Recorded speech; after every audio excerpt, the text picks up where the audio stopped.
পর্যটনে পরিবেশ বান্ধব বিনিয়োগ এই প্রতিপাদে হবিগঞ্জে বিশ্ব পর্যটন দিবস 2023 উদযাপিত হয়েছে।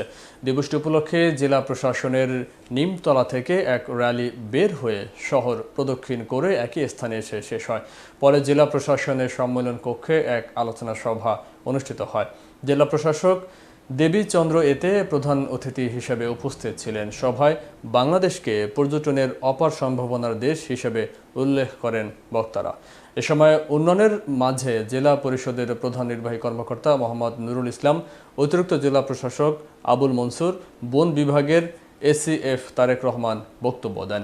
আলোচনা সভায় সরকারি কর্মকর্তা, শিক্ষার্থী সহ বিভিন্ন শ্রেণী পেশার লোকজন উপস্থিত ছিলেন। নিজেকে যদি নিজে শ্রদ্ধা করতে না পারি, ছবি তুলতেই পারি, আমরা গান এবং ছবি তুললাম, বাট সেলফি, কন্টিনিউয়াসলি সেলফি ভাগ্যবান মনে করতে পারি, কারণ আসলে যার যেটা আছে সে সেটা বোঝে না স্যার। এগিয়ে যাচ্ছে এবং বাংলাদেশ থেকে তারা যে ঋণটা নিয়েছিল ইতিমধ্যে কিন্তু শোধ দ্বিতীয় স্থান যুবরাজ দেশ।